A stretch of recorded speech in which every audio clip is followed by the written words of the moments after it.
শেখ মুজিবের ধানমন্ডি ৩২-এর বাড়ি নিয়ে ধোঁয়াশা যেন কাটছে না। বাড়িটিতে শিবলিঙ্গের মূর্তি পাওয়ার পর প্রশ্ন উঠেছিল শেখ মুজিব আসলে কোন ধর্মের লোক। তবে এবার ধানমন্ডি ৩২-এ মাটির নিচে ৩ তলা সমপরিমাণ বিল্ডিংয়ের সন্ধান মিলেছে, যেখানে পাওয়া গিয়েছে ভাঙ্গা হেলমেট, ব্রাশ, স্যান্ডেল সহ অনেক কিছুই। গোপন এই স্থানে কি করত শেখ হাসিনা আর তার লোকেরা, কি বলছেন প্রত্যক্ষদর্শীরা? এছাড়াও ধানমন্ডি ৩২-এর সর্বশেষ অবস্থা সম্পর্কে বিস্তারিত জানতে ভিডিওটি ১ সেকেন্ডও না টেনে শেষ পর্যন্ত দেখতে থাকুন। ধানমন্ডি ৩২ নম্বরে বঙ্গবন্ধু শেখ মুজিবুর রহমানের বাড়ি নিচে ৫ তলা ভবনে সন্ধান পাওয়ার দাবি করেছেন ছাত্র জনতা। প্রত্যক্ষদর্শীরা বলছেন মাটির নিচে বেশ কয়েকটি কক্ষ রয়েছে, যেগুলো রহস্যজনকভাবে পানিতে পরিপূর্ণ। আর এই পানির মধ্যে মহিলাদের মাথার চুল ভাসতে দেখা গেছে, যা নিয়ে শুরু হয়েছে নতুন আলোচনা। ধানমন্ডি ৩২ নম্বরে এক প্রত্যক্ষদর্শী বলেন, বাড়ির নিচে আমরা কয়েকটি কক্ষের সন্ধান পেয়েছি, কিন্তু সেখানে প্রবেশ করা সম্ভব হয়নি, কারণ পুরো জায়গাটি পানিতে ভরা। এটা খুবই সন্দেহজনক। সেখানে উপস্থিত আরেক প্রত্যক্ষদর্শী বলেন, এ বাড়ির নিচতলার ৫ তলা কাঠামোতে আওয়ামী লীগ তাদের নিজস্ব বাহিনী দিয়ে আরেকটি আয়নাঘর তৈরি করেছে। ছাত্র জনতার দাবি, এ গোপন কাঠামো আয়নাঘর হতে পারে, যেখানে গোপনে নির্যাতন চালাত শেখ হাসিনার বাহিনী। ডিজিএফআই ডিবি আয়নাঘরের আড়ালে হাসিনা দল আওয়ামী লীগ আরেক নতুন আয়নাঘর তৈরি করেছে। সামাজিক যোগাযোগ মাধ্যমেও বিষয়টি নিয়ে ব্যাপক আলোচনা চলছে। এ নিয়ে প্রত্যক্ষদর্শীরা বলছেন, তদন্তের মাধ্যমে এর সত্যতা যাচাই করা দরকার।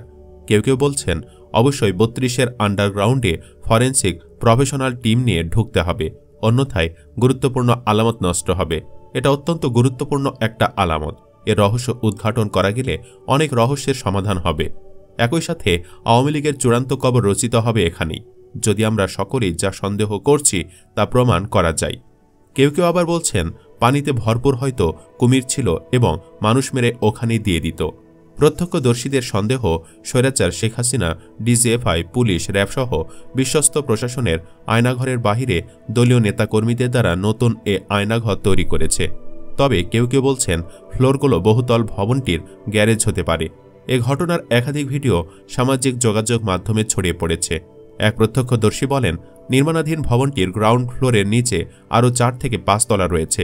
সেখানে পানি দিয়ে পূর্ণ থাকায় নিচে যেতে পারেনি তারা। এটি নতুন কোনো আয়নাঘর হতে পারে। জুলাই আন্দোলনে ছাত্র জনতাকে হত্যা করে সেখানে রাখার জন্য এই আয়নাঘর বানানো হতে পারে বলে তার ধারণা। শুক্রবার দুপুর ১২টার দিকে দেখা যায় গ্রাউন্ড ফ্লোরের নিচে ৪ তলার মতো আন্ডারগ্রাউন্ড রয়েছে, সেখানে পানি দিয়ে পরিপূর্ণ। উপস্থিত লোকজন আয়নাঘর বলে ধারণা করছেন। একটি ভিডিওতে দেখা যায় গ্রাউন্ড ফ্লোরের নিচে একটি ফ্লোরে লোহার শাবল ও হাতুড়ি দিয়ে গর্ত করছে একদল জনতা। পরে হ্যাকসো ব্লেড দিয়ে লোহার মুখ বের করেন।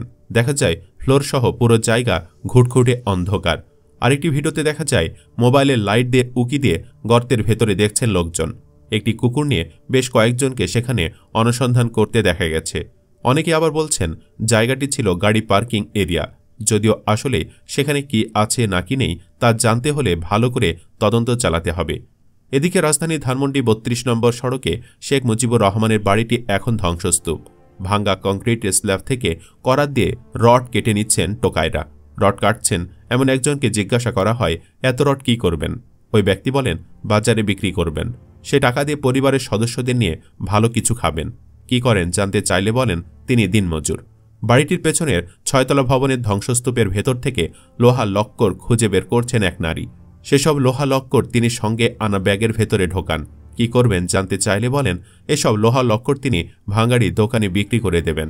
৩২ নম্বরের বাড়িটির ধ্বংসস্তূপ থেকে অনেকেই রড, লোহা লক্কর ও ইট নিয়ে যাচ্ছেন। তাদের বেশিরভাগই নিম্নবিত্তের। যদিও শুক্রবার ৩২ নম্বরের বাড়িটি আনুষ্ঠানিকভাবে ভাঙ্গার কাজ দেখা যায়নি।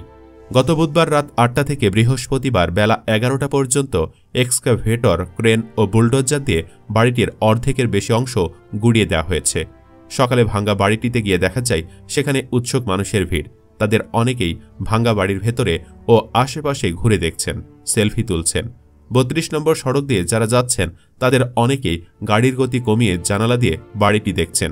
সময় বাড়ার সঙ্গে সেখানে মানুষের ভিড় বাড়ছে। কয়েকজনকে হাতুড়ি দিয়ে কংক্রিটের বড় স্ল্যাব ভেঙে রড বের করে আনতে দেখা গেছে। একদল মানুষ করাত দিয়ে সেই রড কাটছেন, আবার তারা সে রড নিয়ে যাচ্ছেন। কাউকে বাড়িটির ইট নিয়ে যেতেও দেখা গেছে।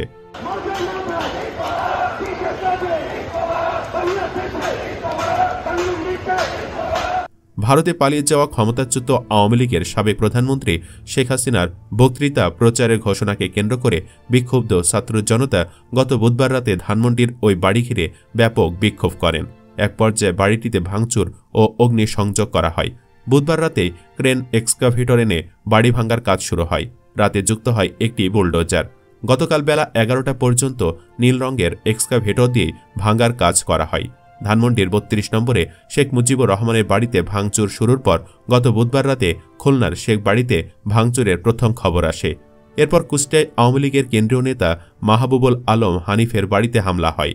এরপর গত 2 দিনে সাবেক রাষ্ট্রপতি আব্দুল হামিদ, আওয়ামী লীগের কেন্দ্রীয় নেতা, সাবেক মন্ত্রী ও সংসদ সদস্যদের কমপক্ষে 33টি বাড়ি ও ব্যবসা প্রতিষ্ঠানে হামলা, ভাঙচুর ও অগ্নিসংযোগ করা হয়েছে। শেখ মুজিবুর রহমান ও শেখ পরিবারের সদস্যদের অন্তত অর্ধশত মোরাল ভেঙে ফেলা হয়েছে। আওয়ামী লীগের 8টি কার্যালয়ে ভাঙচুর ও আগুন দেওয়া হয়েছে। এদিকে বরাবরের মতোই বাংলাদেশের ইন্টারনাল বিষয়ে নাক গলানো শুরু করেছে ভারত। ঢাকায় ধানমন্ডির 32 নম্বর সড়কে বঙ্গবন্ধু শেখ মুজিবুর রহমানের বাড়িতে ভাঙচুর ও অগ্নিসংযোগের ঘটনায় তীব্র নিন্দা জানিয়েছে ভারত সরকার। বৃহস্পতিবার মধ্যরাতে ভারত সরকার এক বিবৃতির মাধ্যমে এ নিন্দা প্রকাশ করেছে, যার খবর বিবিসি সংবাদ মাধ্যমে দেওয়া হয়েছে।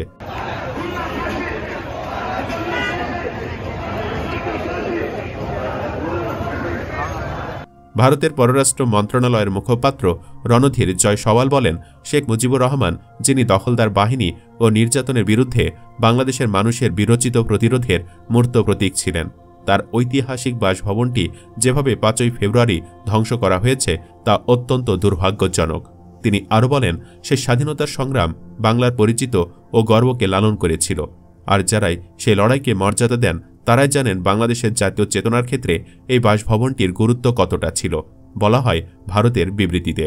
ভারতের বিবৃতিতে আরও বলা হয়, এ ধরনের হামলা ও ভাঙচুরের ঘটনা নিন্দনীয় এবং অত্যন্ত দুঃখজনক। অন্যদিকে ভারতের এমন অযাচিত নাক গলানোর বিষয় নিয়ে ক্ষিপ্ত হয়েছেন সাধারণ মানুষ। তারা ভারতকে নিজেদের চরকায় তেল দেওয়ার পরামর্শ দিয়েছেন। এদিকে যুক্তরাষ্ট্রভিত্তিক বার্তা সংস্থা এপি শুক্রবার সকালে ক্ষমতাচ্যুত প্রধানমন্ত্রী শেখ হাসিনার পারিবারিক বাড়ি ধ্বংস করল বাংলাদেশের বিক্ষুব্ধরা শিরোনামে প্রতিবেদন প্রকাশ করে। এতে বলা হয়, শেখ হাসিনার প্রতি ক্ষোভ প্রকাশ করে তার পারিবারিক বাড়ি ধ্বংস করল হাজারো বিক্ষুব্ধ জনতা।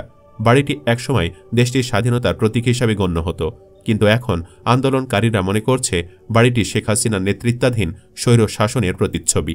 সুপ্রিয় দর্শক, আমরা ভিডিওটির শেষ প্রান্তে চলে এসেছি। সকলের উদ্দেশ্যে একটি প্রশ্ন রেখে ভিডিওটি শেষ করতে চাই। হাসিনার বাড়িসহ গোটা দেশে তার দোসরদের সাম্রাজ্য যেভাবে গুটিয়ে দেওয়া হচ্ছে, এই সব ঘটনায় আপনি খুশি নাকি বেজার? কমেন্ট বক্সে জানিয়ে দিন আপনার যে কোনো মতামত। ভিডিও ভালো লাগলে লাইক দিন এবং শেয়ার করুন, আর অবশ্যই চ্যানেলটি সাবস্ক্রাইব করুন। ধন্যবাদ।